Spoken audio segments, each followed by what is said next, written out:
Syaralun, kegiatan bimbingan teknis yang digelar Partai Nanggro Aceh, Kubu Irwandi Yusuf ricuh. Kegiatan yang diikuti pengurus DPP, para ketua DPW, anggota DPRA, dan anggota DPRK se-Aceh berlangsung di Hotel Rasa Mala Banda Aceh pada Sabtu 29 Januari.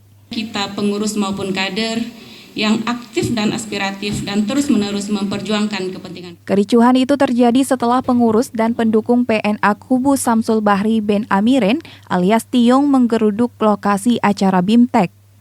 Amatan serambinews.com, kericuhan tersebut terjadi ketika Ketua Harian PNA Kubu Irwandi Abati Sya'ya baru saja naik ke podium untuk membuka acara.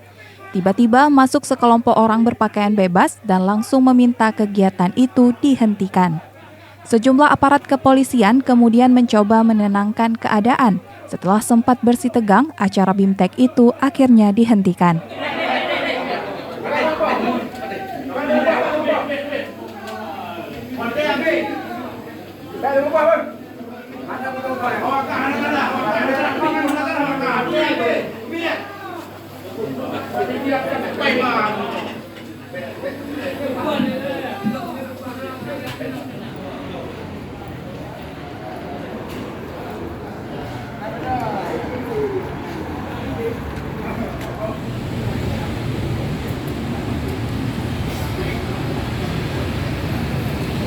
Dari Banda Aceh, Mas Rizal, Serambi On TV.